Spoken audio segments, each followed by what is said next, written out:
Taeho Kim stared out the classroom window at the three moons hanging in the purple sky. Even after 6 months at the Galactic Academy of Linguistics and Communication, the view still amazed him.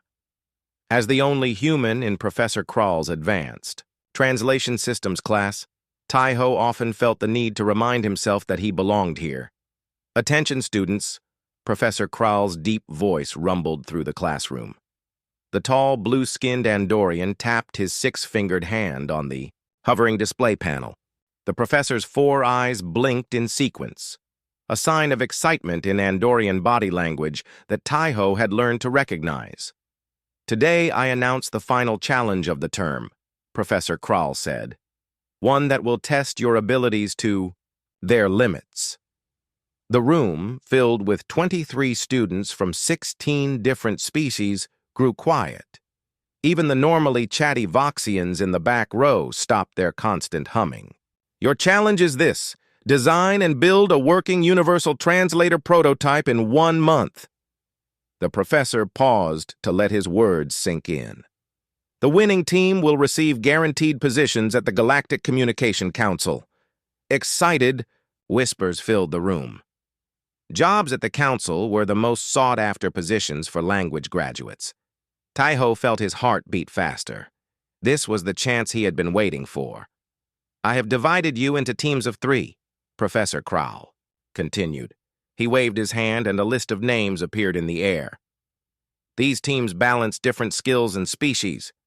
Taeho found his name paired with Jiwoo Park, another human exchange student he knew from Earth, and Zorlak, a Centaurian known for his amazing computational skills. Jiwoo quickly moved to sit beside Taeho. She was smart and friendly, with short, black hair and a constant smile. "Looks like we're working together," she said. Zorlak joined them last. The Centaurian had grayish skin and large, calculating eyes. His 4 arms moved in constant, precise patterns. "I had hoped for Voxian teammates," he said coolly. Their natural language abilities would have been useful. Taeho tried not to show his hurt. It was no secret that humans were seen as average linguists in the galaxy. The Voxians, with their multiple vocal cords, could speak 6 languages at once. The Centauri had perfect memory and never forgot a word. Even the Centaurians, like Zorlak, could process language patterns much faster than humans. "We'll do our best," Taeho said simply. Professor Krall moved to the center of the room. "To begin your challenge, I provide each team with sample texts from 20 extinct languages. These will test your translation algorithms."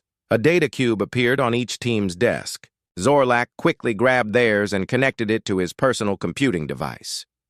"Most teams fail this challenge," the professor continued. "A true universal translator must understand not just words, but contexts, cultures, and hidden meanings. It must learn." Across the room, a Voxian named Durnan laughed loudly. His team already had holographic displays floating around them, filled with complex algorithms. "My team will win easily," he announced. "My family has worked in translation for 7 generations.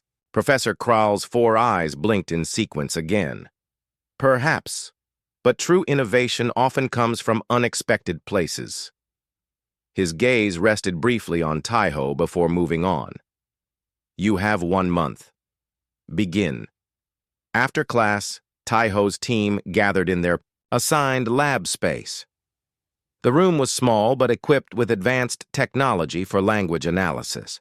"We should start by creating a quantum neural network for language pattern recognition," Zorlak said immediately, his fingers already typing rapidly. "All serious translation systems use them." "I agree," Jiwoo said. "But maybe we should look at the sample languages first? To understand what we're working with?" Zorlak waved one of his 4 hands dismissively. "The algorithm will analyze the samples. That's more efficient than trying to understand them ourselves." Taeho sat quietly, looking at the data they'd been given. While Zorlak and Jiwoo discussed technical approaches, he opened the files of sample languages. 20 extinct alien languages filled his screen with strange symbols and patterns. Something about them caught his attention. Taeho had always been good with languages on Earth, learning Korean, English, and Spanish easily as a child. These alien languages were much stranger, but he could sense patterns in them. "I think I should try to learn these," he said suddenly. Zorlak stopped typing and stared at Taeho. "Learn them? That's impossible. These are complex alien languages, with no living speakers." "Not all of them," Taeho explained. "But if I could understand even a few, it might help us design a better system." "That's not how it's done," Zorlak argued. "No one can learn a language from just sample texts. The standard approach is algorithmic analysis." Jiwoo looked uncertain. "The standard approach is what everyone else will be doing. Maybe we need something different?" "This is a waste of time," Zorlak said. "But do what you want. I'll build the real system." He turned back to his work, clearly dismissing Taeho's idea. Over the next 3 days, while Zorlak built complex translation algorithms and Jiwoo worked on interface designs, Taeho immersed himself in the sample languages. He found similarities between them, patterns in how they structured sentences, how they formed questions, how they expressed time. Late at night, when the others had left, Taeho stayed in the lab. The holographic displays glowed softly around him as he spoke words in one of the extinct languages, trying to feel the rhythm of it. "Katha melor sekvana," he repeated, following the pattern he'd identified. "Katha melor sekveth." "What are you doing?" Taeho jumped in surprise. Professor Kral stood in the doorway, his tall form backlit by the hallway lights. "I'm trying to learn this language, Professor," Taeho explained. "It's called Zoralan, I think, from the samples you gave us." The professor's 4 eyes blinked rapidly. "Learn it? Not analyze it with computers?" "Yes. I noticed patterns in how it forms questions. See here?" Taeho pointed to his notes. "They always put the action word at the end when asking something." "Professor." Kral moved closer, looking at Taeho's work with interest. "This is unusual. Most students rely entirely on technology." "Technology is important," Taeho agreed. "But I think understanding how languages work from the inside might help us build a better translator." The professor was quiet for a moment. "An interesting approach, Mr. Kim. Most species believe humans are average language learners." "Maybe we are," Taeho said. "But we're good at seeing patterns." After Professor Kral left, Taeho returned to his work. Outside the window, the 3 moons had risen higher in the sky. In the lab next door, he could hear Durnan's team still working, their confident voices discussing advanced translation algorithms. Taeho looked at the strange symbols on his screen. Others might have better technology or natural abilities, but something about these patterns spoke to him. He would understand them, one way or another. As the academy grew quiet around him, Taeho spoke the ancient words again, feeling connections forming in his mind that no one else could see. "Katha melor sekvana. I think I understand you now." 1 week into the challenge, tension filled the small lab. Zorlak stared at Taeho with all 4 of his arms crossed against his chest. "You have spent 7 days doing nothing useful," the Centaurian said. "Our translator needs programming, not you speaking nonsense words all day." Taeho looked up from his notes. Dark circles showed under his eyes from lack of sleep. "I'm not doing nothing. I've made progress with 5 of the sample languages." "5?" Jiwoo asked with surprise. "You understand 5 of them now?" "Not perfectly," Taeho admitted. "But I can read basic sentences, understand the grammar rules. Look." He pulled up a text sample on the holographic display. Strange symbols floated in the air. "This is a story about a hunting trip. 3 friends track an animal through a forest but end up finding something unexpected." Zorlak made a sound like air escaping a balloon. "Impossible. No one learns a dead language in a week." I don't fully understand all the words, Taiho explained. But the patterns are clear. These languages are actually related. They share common roots. Jiwoo leaned forward, interested. Like how Spanish and Italian are related on Earth? Exactly. Taiho nodded. Once I saw the connection, learning the others became easier. This is not helping our project, Zorlak insisted. Durnan's team already has a working prototype. They've programmed 50 language algorithms. As if summoned by his name, Durnan appeared in the doorway. The tall Voxian's 3 voice boxes hummed with amusement. Having problems? He asked, looking around their simple lab setup. I heard you're wasting time trying to learn languages manually. How primitive. We're exploring different approaches, Jiwoo said firmly. Durnan laughed. While you play with ancient words, my team has created a quantum neural interface that can process 1,000 languages simultaneously. He pointed to a small device on his wrist. The council representatives will be impressed. They might even create a special award just for us. After Durnan left, the lab felt even smaller.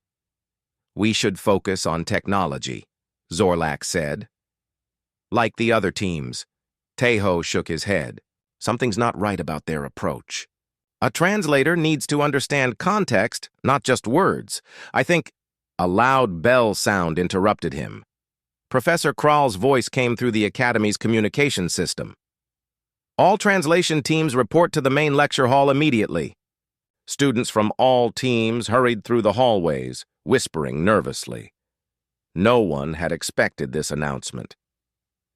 In the lecture hall, Professor Kral stood next to a small alien. It had pink skin, 7 eyes arranged in a circle on its head, and thin arms that moved constantly. Students, Professor Kral announced, this is an unexpected test. The galactic survey ship Horizon discovered this new species yesterday. They have no translation devices. He gestured to the pink alien. Your challenge? Translate what our visitor is saying. You have 1 hour. The alien began to speak. Strange clicking and whistling sounds filled the room. Teams rushed back to their labs, recording the sounds to analyze. In their lab, Zorlak frantically tried to input the alien language into his translation algorithm. It's not working. The speech patterns don't match any known language structure.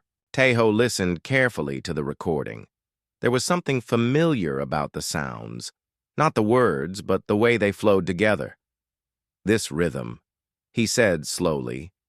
It's similar to the 3rd sample language, Mokurian. How does that help us? Zorlak demanded. In Mokurian, pitch changes show emotion and context, Taiho explained. Listen to how the whistles rise at the end of each section. I think they're asking questions. Jiwoo looked at him with growing excitement. Can you translate it? Not completely, Taiho admitted, but I think I can understand the main message. While other teams worked with complex computers, Taiho took a simple approach. He made notes about the patterns, compared them to what he knew of Mokurian, and slowly pieced together a rough translation. When the hour ended, teams returned to the lecture hall. The pink alien waited patiently. Team Durnan, Professor Kral called first. Your translation? Durnan stepped forward confidently. His translator device made a series of beeps before producing an answer. The visitor says they come from far stars to bring important technology and seek alliance. The pink alien's 7 eyes all blinked at once. It made more clicking and whistling sounds, clearly agitated. Team Zorlak, Professor Krale called next. Taiho stepped forward nervously. We believe the visitor is saying, our ship damaged in storm. Needs specific metal for repairs. Can you help us? We offer trade. The alien's eyes widened. It nodded eagerly and made a series of happy clicking sounds. The lecture hall fell silent. Professor Kral's 4 eyes blinked in sequence. Remarkable, he said finally. Team Zorlak is correct. He turned to Taiho. How did you manage this translation without a completed device? Before Taeho could answer, Durnan pushed forward.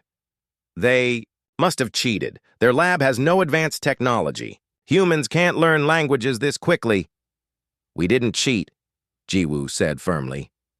Taeho recognized patterns similar to one of the extinct languages he's been studying. Professor Kral looked at Taeho with all four eyes. You've been studying the sample languages, not just analyzing them with computers? Yes, Taeho said. I've learned 5 of them so far. The professor's blue skin darkened with surprise. 5 languages? In 1 week? The other students started whispering. Even Zorlak looked shocked. That's impossible, Durnan insisted. No species can learn languages that fast. The Centauri need at least a month per language, and they have perfect memory.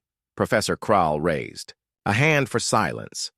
It seems we have underestimated human linguistic abilities. He turned to address the whole class. This test demonstrates an important point. Technology alone cannot solve all translation problems. Understanding is also needed. After class, students gathered around Taeho, asking questions. Some were impressed, others suspicious. Zorlak stood to the side, recalculating their approach in his mind. Later that evening, Professor Kral visited their lab again. He found Taeho alone, still working. Mr. Kim, he said, I would like to understand how you learned these languages so quickly. Taeho looked up tiredly. I just see patterns, Professor. The way words connect, how sentences form. It's like music. Once you hear the rhythm, you can follow along. Most species don't process language this way, Professor Kral said thoughtfully.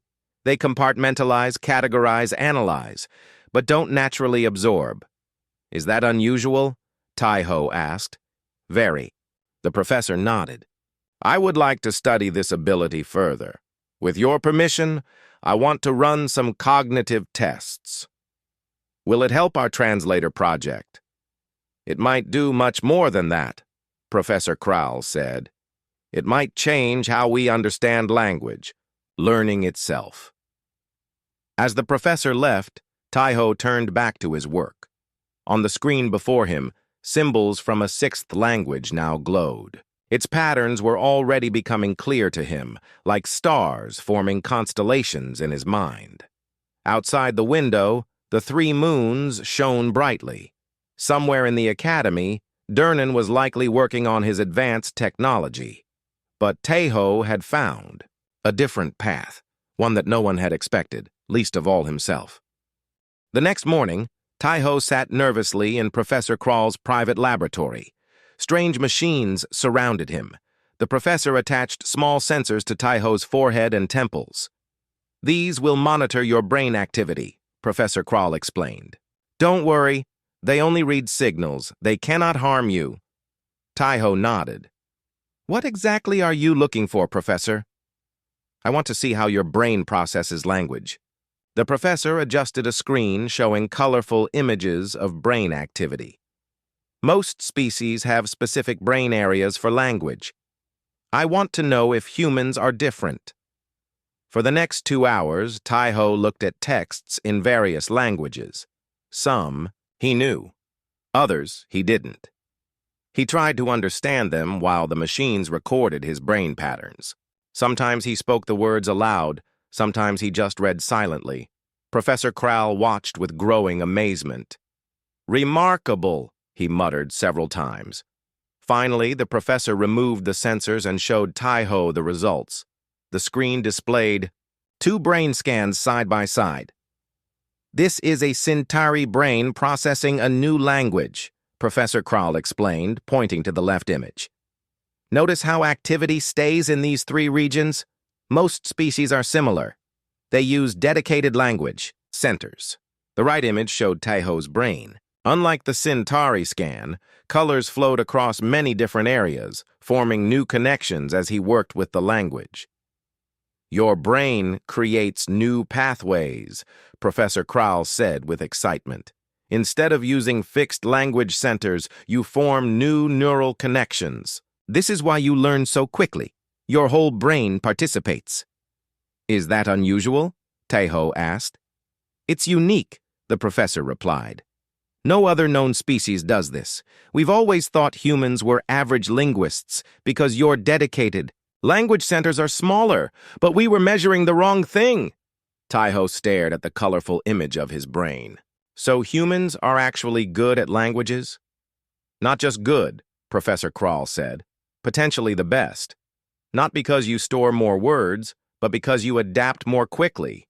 You create new mental pathways instead of filling existing ones. When Taeho returned to the lab, he found Jiwoo and Zorlak waiting anxiously. What happened?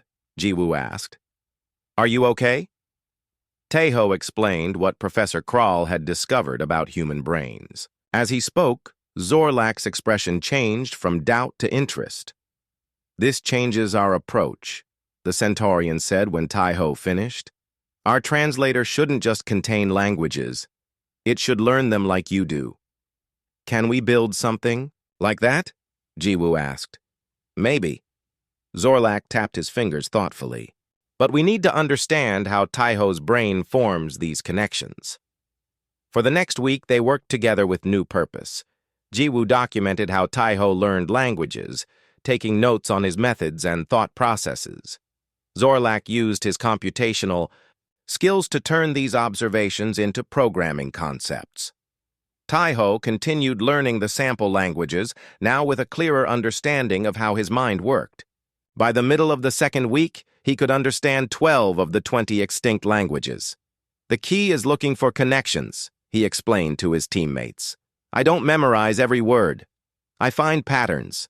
How words change for different meanings, how sentences are built. Zorlak nodded. So instead of programming our translator with fixed rules for each language, we should teach it to recognize patterns across languages. Exactly, Taeho said. It needs to learn how to learn. Their project began to take shape. Unlike other teams, building massive databases of vocabulary and grammar rules, they created a simpler system that focused on pattern recognition. Their prototype was smaller and less impressive looking than the others, but it worked differently. One evening, as they were testing their device, Durnan and two of his friends entered their lab uninvited. Still playing with your toy? Durnan asked mockingly. Our translator can now handle 70 languages with 95% accuracy. That's impressive, Taeho said politely. How does it handle new languages it hasn't seen before? Durnan's smile faltered slightly. It would need new programming, of course. But the Council doesn't need that. They already have the major galactic languages in their database. After Durnan left, Zorlak looked worried. He's right. The Council might prefer a system that handles known languages perfectly rather than one that learns new ones. We need to show them why our approach is better, Jiwoo said. But how? The answer came 3 days later, when they returned to their lab after dinner to find their equipment damaged. Screens were cracked, connections pulled apart, and their prototype lay in pieces on the floor. Who would do this? Jiwoo asked, her voice shaking. Taeho picked up a piece of their broken translator. I think we know who. Zorlak checked their backup files. Most of our work is saved, but rebuilding will take days. We might not finish in time. They reported the damage to Professor Krall, who promised to investigate. But with only 1 week left before the final presentation, they had little time to waste. That night, after Jiwoo and Zorlak had gone to sleep, Taeho stayed in the lab. He couldn't rebuild the hardware alone. That was Zorlak's specialty. But he could work on the language patterns their translator would need. He spread his notes across the table and began reviewing everything he had learned about the 20 extinct languages. In his mind, connections formed between them. Families of languages, shared origins, common patterns that evolved differently over time. Hours passed. The 3 moons rose and set outside the window. Taeho's eyes grew tired, but his mind kept making connections. If their translator couldn't be rebuilt in time, perhaps he could learn enough to demonstrate the concept himself. As morning light began to filter through the window, Professor Kral found Tejo asleep at his desk, surrounded by notes in multiple alien languages. The professor stood quietly for a moment, watching the human. Then he noticed something remarkable. Tejo's notes weren't just in the 20 sample languages. He had begun creating bridges between them, translation keys that showed how one language evolved from another. It was work that would normally take a linguistics team years to accomplish. Professor Kral picked up one of the papers, examining Tejo's precise notes. For centuries, the Andorian had studied language with the finest minds in the galaxy. Yet this human, in just 2 weeks, had made connections that even he had never seen. "We have been wrong," he whispered to himself. "So wrong about humans." He gently placed the paper back on the desk, careful not to wake Tejo. Then he left silently, his mind racing with new theories about human cognitive abilities. Theories that might change galactic understanding forever. On the day of the final presentations, the main hall of the Galactic Academy was filled with important visitors. Members of the Galactic Communication Council sat in the front row, their various forms, tentacled, winged, multi-limbed, creating a colorful display of species diversity. Behind them sat Academy professors and students eager to see the results of the month-long challenge. Professor Kral stood at the center of the stage. "Today, our teams will demonstrate their universal translator prototypes. The Council will judge which solution best serves our galactic needs." 5 teams had made it to the finals. Team Durnan presented first, showing off their sleek, advanced-looking device. It was covered in glowing lights and had a smooth, professional appearance. "Our universal translator uses quantum neural networks," Durnan explained proudly. "It contains perfect translations for 70 major galactic languages with 95% accuracy. We focused on quality and reliability. To demonstrate, Durnan had speakers of different languages say phrases. His device translated them quickly and accurately. The council members nodded with approval. "And how does it handle previously unknown languages?" asked one council member, a tall being with crystalline skin. "New languages would require programming updates," Durnan admitted. "But since all important galactic languages are already included, this shouldn't be a problem." 3 more teams presented their devices. All followed similar approaches, large databases of known languages with advanced algorithms to process them. Each had strengths and weaknesses, but none offered anything truly new. Finally, it was time for Tejo's team. After the sabotage incident, they had worked day and night to rebuild their prototype. The device they brought to the stage looked simple compared to the others, just a small box with a basic display screen. Zorlak began the presentation. "Our approach is different. Instead of programming our translator with fixed languages, we created one that learns languages like a human brain." Whispers filled the hall. Durnan smirked from his seat. Jiwoo continued. "We discovered that humans have unique neural plasticity when learning languages. Their brains form new pathways instead of using fixed language centers. We modeled our translator on this ability," Zorlak explained. "It doesn't just translate, it learns how to understand." Professor Kral stepped forward. "To test this claim, I have brought something special." He revealed an ancient stone tablet covered with strange symbols. "This is from the ruins of Zellerix IV. No modern species has fully translated this language." He placed the tablet in front of Durnan's translator. The device scanned it, then displayed, "Error, language not recognized." The same happened with the other team's devices. None could make sense of the unknown symbols. When it was their turn, Tejo carefully placed the tablet in front of their simple translator. The device scanned the first line of symbols, then displayed processing patterns. For a full minute, nothing seemed to happen. Some council members shifted in their seats. Durnan's smirk grew wider. Then the device displayed initial translation. Attempt. Greetings to those who find this message. Beware the danger that sleeps beneath the third temple. Gasps filled the hall. The translation wasn't perfect, but it had understood the basic meaning from an unknown language. As the device continued, scanning, its translations improved. By the third paragraph, it was producing clearer, more confident translations. The council members leaned forward, amazed. "How is this possible?" asked the crystal-skinned council member. Tejo stepped forward. "Our translator doesn't know languages. It learns them, just like a human brain. It looks for patterns, makes connections, and improves with each new sentence it processes. Instead of containing thousands of fixed translations," Jiwoo added, "it understands how languages work. It can learn any new language it encounters." Professor Krall nodded. "This approach mirrors what we've discovered about human linguistics. Abilities. Their brains adapt continuously, forming new neural pathways instead of relying on fixed language centers." The council members talked among themselves, clearly impressed. Durnan's confident expression had disappeared. For the final test, the pink alien from the earlier surprise challenge returned, bringing a friend from a different region of its planet who spoke a slightly different dialect. Durnan's translator struggled with the dialect differences, producing confused translations. But Tejo's device adapted quickly, recognizing the pattern variations between the dialects and adjusting its translations accordingly.